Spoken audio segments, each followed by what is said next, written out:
Now to James Corbett, editor of an independent news website based in Japan, the Corbett Report. Many thanks for being with us here on RT. So what does Moscow's position mean for the way that this crisis in Syria could evolve?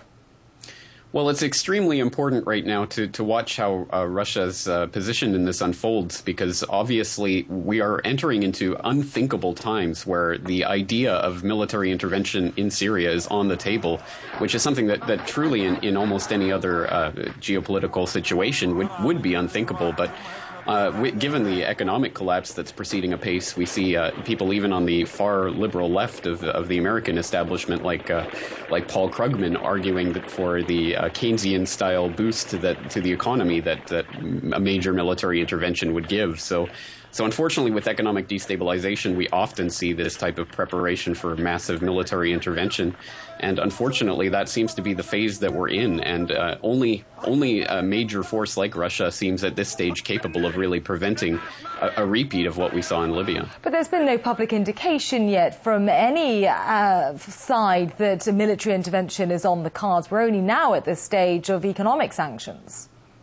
Nor was there any real forewarning of the type of intervention that was going to be taking place in Libya during the preparatory phase of that campaign, which of course started out as the UN Security Council Resolution 1973 of a no-fly zone, which immediately became a bombing, which immediately became an overt attempt to overthrow Gaddafi, which was something that we were assured at the outset of the hostilities was not something that was on the table. So we've seen how this is just a stepping stone to a later phase. And unfortunately, the type of rhetoric that we've seen, especially with all of the major NATO powers yesterday coming out with Cameron and Sarkozy and Merkel and Harper and Obama and Clinton all coming out simultaneously telling Assad that he needs to step down, it's exactly the type of preparatory phase that we saw in the lead up to the Libyan campaign. So I think the parallels are there. Well, what we do know for sure is that international delegations are on their way to Syria to try and determine what's going on the ground. We know that Russia's sending their own delegation, as is the UN. So how much do you think the international community really knows about what's really going on the ground in Syria at the moment? That's an excellent question, and I would say that the answer is next to nothing. And that's reflected in so much of the reporting on the situation, which so far in the Western media has been relying very heavily on unverified sources, activists and others, because, of course, there is no ability for the international press to operate freely in Syria. So much of this is sourcing back to unverified and unverifiable, in a lot of cases, sources that quite frankly aren't worth the paper they're not printed on. We have a lot of claims about what's happening there, but very little way of determining at this point what really is.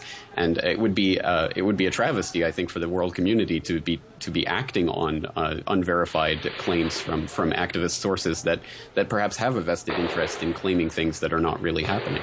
Well, despite the credibility question marks that you raise over some of the sources coming out of Syria, there has been lots of shocking footage to come out and shocking reports from eyewitnesses on the ground.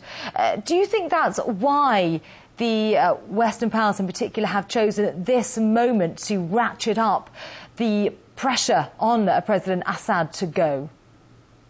I think that it provides a convenient opportunity to ratchet up the pressure, but I'm not particularly convinced that we have any understanding of exactly how this is playing out or who really is the aggressor in this situation. We have the reports of Assad's military firing on unarmed protesters, but we also have reports of protesters that have machine guns and anti-tank weapons and being supplied through Turkey. So those types of reports have been coming out in recent weeks, but unfortunately have not been gaining a lot of traction in the Western press. Okay, and I think that's a key piece of the puzzle that we need in order to figure out what's happening in this situation. Well, hopefully these delegations going to Syria will give us a clearer picture as to what is happening on the ground. But let's talk about the possible alternatives for Syria. On this channel, we've heard experts criticising the Western powers for not giving negotiations a chance in Syria, but instead calling for Assad to go. Who could actually replace the president, though, at this point in Syria?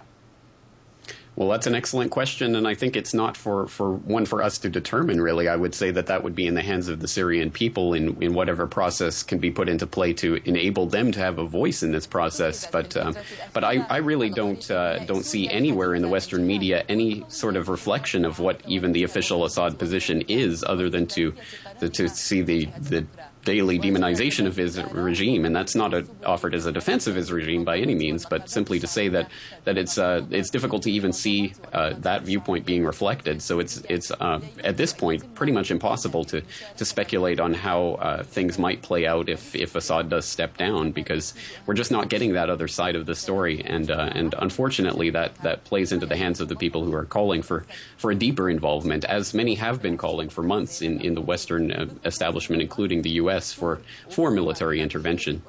Okay, James Corbett, editor of an independent news website based in Japan. Thank you for those thoughts. Thank you.